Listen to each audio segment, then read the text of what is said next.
Hurmatli kuzatuvchilar, ushbu ko'rib turgan qilichlaring taxminan 300 yil yoshda ekanlar. Afzal aka, bu qanday kelib qoldi sizni qo'lingizga? Buni shu Qo'qon atrofida yigitlar topgan ekan, yerning tagidan kovlashganda chiqqan. O'sha ikki xil qarash bo'lyapti bunga.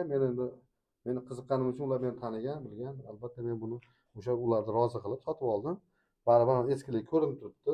Taxminan necha kilo hozir shuni og'irligi? Endi buni asli butun 10 kilodan oshib bo'lgan ekan. Hozir bu yerda bir 7-8 kilo, baribir 10 kiloga yaqin vesi bor buni ham. Lekin mana korroziya bo'lgan, boshqa bo'lgan, qisqarganda hali ham mana ko'ryapsanmi? Men qanday olgan bo'lsam shunda turibdi. Hech qanaqa ishlov berganim yo'q. Qanday olib kelgan bo'lsam shunday ichida saqlayapman endi men. Bunga ikki xil qarash bo'lyapti. Ba'zi birlar aytadi, jallodlar ishlatgan qilich dastasi sopib bo'lgan, chirigan, yo'qolib ketgan. Keyin bir xil aytadi, o'sha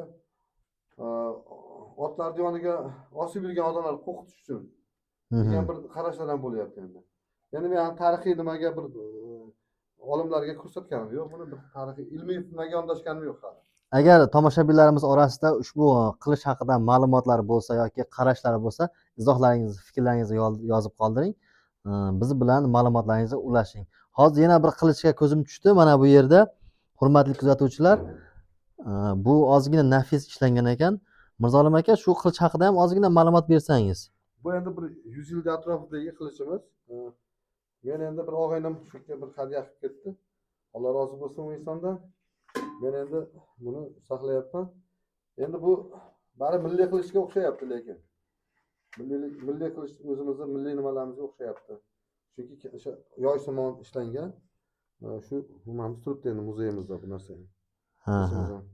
Agar shu haqida sizda ham tomoshabinlarda ham fikrlar bo'lsa, bemalol izohlarda yozib, bu qilish haqida ma'lumot bilsangiz, izohlarda bizga ma'lumot ulashishingiz mumkin. Hurmatli kuzatuvchilar, videolarimiz yoqqan bo'lsa, albatta kanalimizga a'zo bo'lib, like bosing. Keyingi videoda qanday tarixiy buyumlarni yoritaylik, izohlarda fikrlaringizni yozib qoldiring.